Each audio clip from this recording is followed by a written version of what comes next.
Getting ready to launch our Honor the Chakras herbal blends again, our incense wands. This is marshmallow root, mullein, hibiscus, and thyme, one of our intentionally crafted herbal blends. Hasn't been out since the shop was located in Baltimore, and we never had a physical shop, just part of the farmer's market.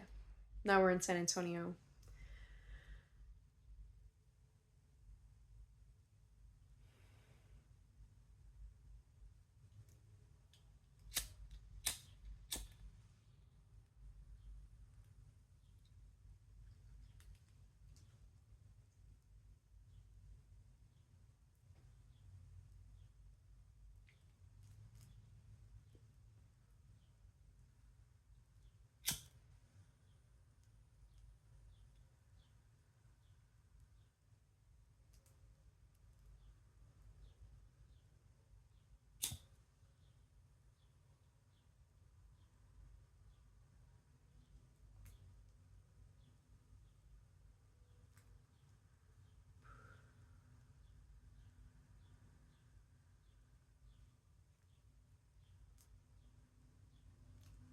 I think it is grinded too fine. I'm not trying to inhale and stuff, but the incense is just maybe it's fine as an incense one, low key. You can't see the smoke.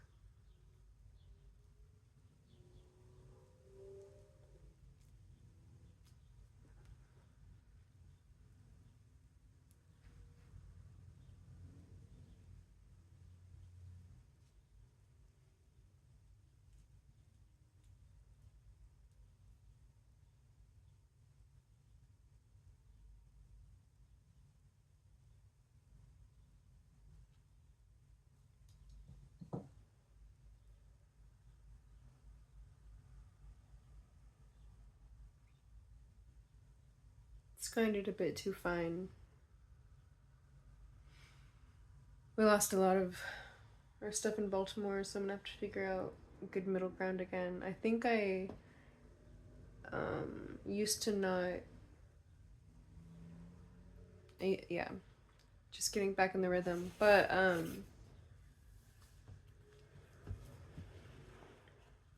think the only thing that needs to be electrically ground is the hibiscus.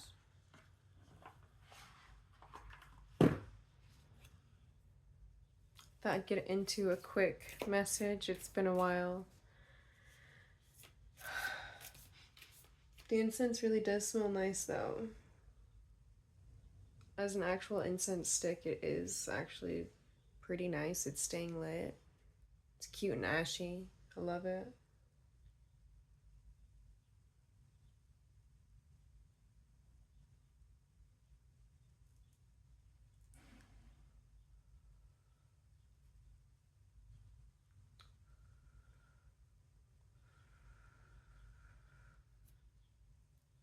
Bucket.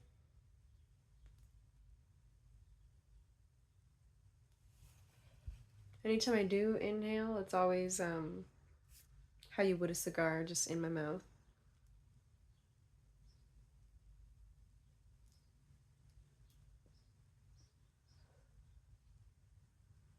The blend is so nice, but it's definitely easier to do when it's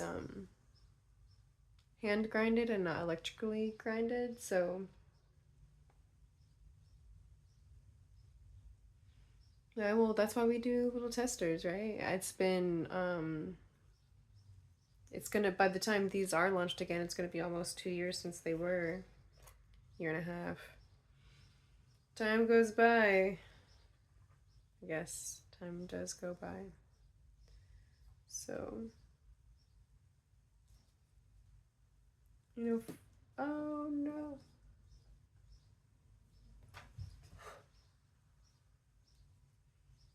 All right. What's that?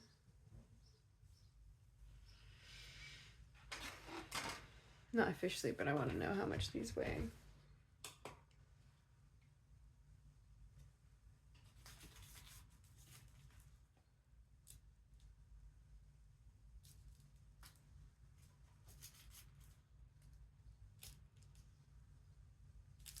Wow, they're all above a gram. Yeah, averaging 1.5.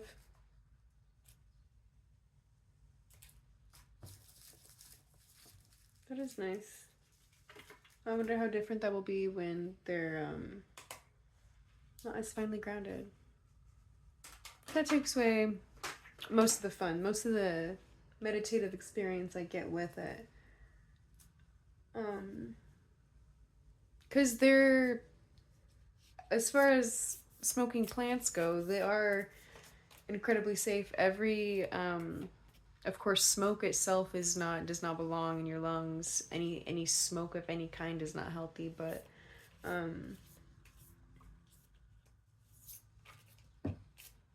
it's a nice blend. It's how I got stopped using nicotine. So if you're smoking chemicals, this is much better. But if you're not smoking, I wouldn't suggest it necessarily. But 7 of Potions. I always forget what each one is, and there's more behind. There's more behind. I literally thought it was one card. And then, so I literally thought it was one card. And then I was like, oh, it's 2. And then I was unpacking it. I was like, oh, it's 3. So let's catch the symbolism. 7 of Potions. There's a spider, dragon, snake, tree, bat, jack-o'-lantern, ghost. Skeleton, skull. So obviously I know it's themed Nightmare Before Christmas, but the fact that the tree makes me think of maybe there's snakes or hidden ghosts or within your family, what's stored up, like food storage, like these potion bottles, kind of what's stored up in your family tree. What are the shadows that need to be brought to the light? Ace of Needles upside down, reversed. So I know Needles is swords, at least.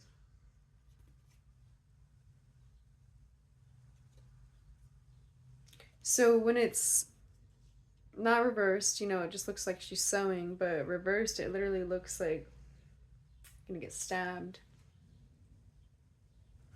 Something about, are you about to get stabbed behind your back if you don't realize these patterns? Failing to realize the patterns, at some point, you're stabbing yourself in the back. Right? Because fool me once, shame on you. Fool me twice, shame on me. At some point, you need to respect yourself and realize that you are getting played. 10 of Presents. Okay, so this is more harmonious. So it still has a snake, a tree, bats, like all the kind of bits from first card, but in a much more harmonious way. Circling kind of reminds me of having a train around the Christmas tree.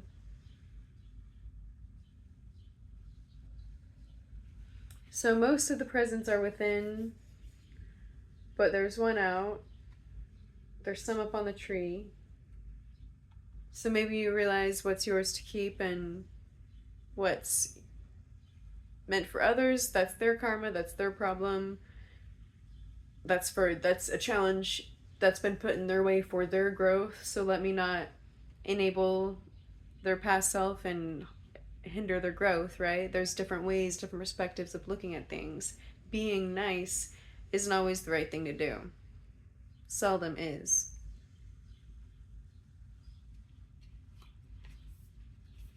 Okay, so did want to pull an oracle or a few.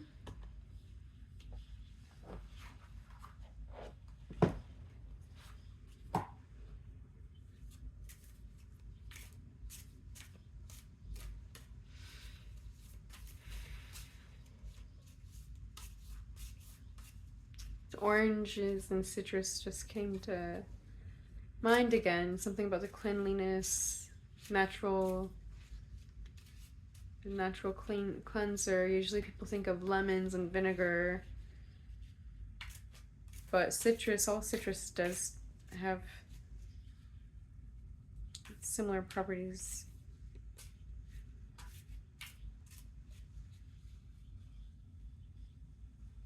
What's meant for you will be for you.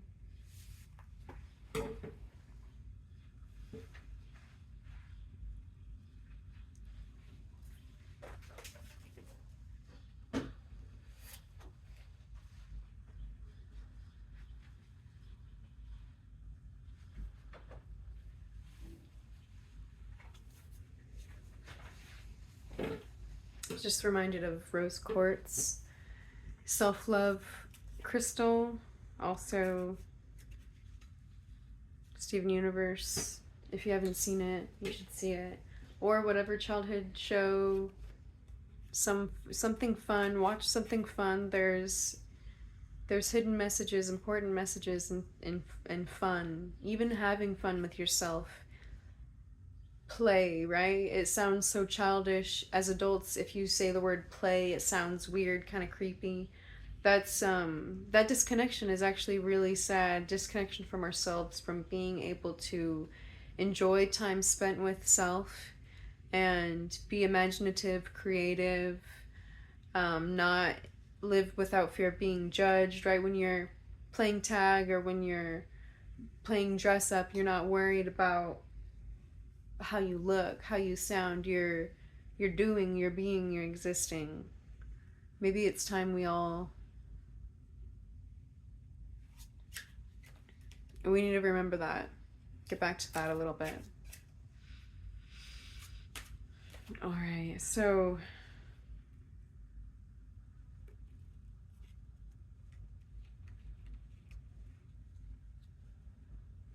African violet, native, tropical to Tanzania. They grow on mossy rocks and in rock crevices. How beautiful. African violets were introduced as a houseplant in the 1890s and became popular because they can eat flower year-round indoors. Individual flower clusters can last 3 to 6 weeks. In nature, these plants pull moisture from moss, so they do well in porous, well-draining soil. Bright, indirect light. African violets need 10 to 16 hours of sunlight and 8 hours of darkness per day to bloom. So I've been kind of I know I didn't read it all, but I'm not going to, but the few kind of stutters or in speaking difficulties I had, I said African violets, but it sounded like I said violence. And in the whole continent, it's since all of colonization, it's been exploited. And it's the heart of the earth, the soul of the earth. It's more, even through all of that trauma, it remains the most abundant continent of, like, literally all time, kind of, like, I know I'm not even the one to speak on this, but, watch on, and then this is indirectly related, watch on Hulu, Dinner in America. They make a joke about Tanzania, but the joke is about going on a mission trip there, and churches are huge colonizers. They are one of the most intimately violent and threatening. It's it's really sad coming from someone who had a whole family line in Mormonism and the pride in missionhood and just the dystopian fact of, like, parents being happy if their kid died on a mission because then it meant that they were going to heaven and they couldn't, then you don't have the risk anymore of them sinning later in life or something. And ruining it for all the family line. There's a lot of disconnection, clinging of power, perversion in the exact way that the word is defined, in that it's like twisted, like religious organizations oftenly perfectly pervert relationship with self, spiritual identity. They they abuse it, and it's a human thing to connect with spirit, self, nature. It is a human thing, and to put boundaries and restrictions and regulations on it in such a way to threaten with shame and other really intimate internal feelings and battles. It's just as a human experience in general, it's there's a lot of terrible things, and that's definitely one of them. Taking of physical resources is violent physically, but we forget about emotional, spiritual, all there's we live in an infinite universe, so there are as many forms of violence as there are forms of kindness, gentle touch, reciprocity. I can't talk, but you know what I mean. um yeah, I'm not sure why that came out in the way that it did, but I think all in all, the message today is remember yourself, remember to play, and remember to cultivate connection with yourself. Allow yourself to exist, be authentic and genuine. This is the only sustainable way. This is the only way out. The only way out is through, and might as well have fun, have a good time, be safe with yourself while doing it. 1717, look up that angel number.